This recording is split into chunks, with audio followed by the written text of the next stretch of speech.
Chicken soup तयार आहे. चला चिकन सूप बनवायला घेऊ. हा बघा, हा पाणी उकळलं आहे. ह्याच्यात मी तेजपत्ता टाकला आहे आणि दालचिनीचा छोटासा तुकडा टाकला आहे. तेजपत्ता पण छोटासाच टाकला आहे बघा. आणि हे आता धुतलेलं चिकन टाकले. हे बघा, हे आता शिजवून घ्यायचं आहे आपल्याला. हे मीठ टाकले. मीठ उकळतानाच टाकायचं, नाही तर मग नंतर ते पुचट लागते. हे बघा, हे चांगलं शिजवून घ्यायचं आहे. आता मी त्याच्यात हळद टाकते. हे बघा,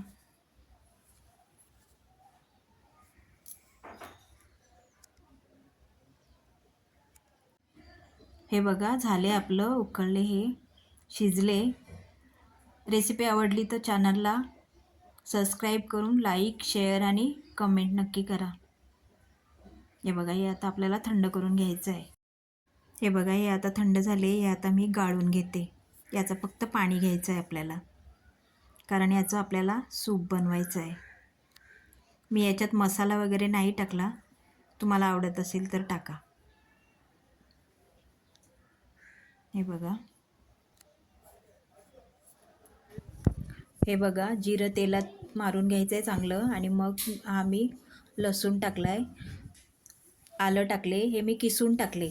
किसलेल्या लसणाची आणि आल्याची चव खूप छान येते. ही मिरची टाकले, ही एकदम बारीक चेचून घेतली, पेस्ट नाही बनवली. हा आता कांदा टाकला आहे. हा तेलात चांगला शिजवून घ्यायचा आहे. हे बघा, ह्याच्यात जर तुम्ही मिरची नाही टाकली ना, तर हे तुम्ही सूप बाळंतिणीला सुद्धा देऊ शकता. बाळंतिणीचं सूप याला बोलतात. हा बघा, कांदा शिजलाय सगळा. आता हे पाणी जे मगाशी काढलेलं ते टाकले, चिकन काढलेलं. हे बघा, हे चांगलं आता उकळवून घ्यायचं आहे. आणि बाळंतिणीला जेव्हा बनवतात ना, तेव्हा तुपात, 1 महिना आमच्याकडे तर तुपात देतात बनवून. आता ही कोथिंबीर टाकली, हे काळं मिरी टाकले. काळ्या मिऱ्याने खूप छान स्वाद येतो. हे बघा,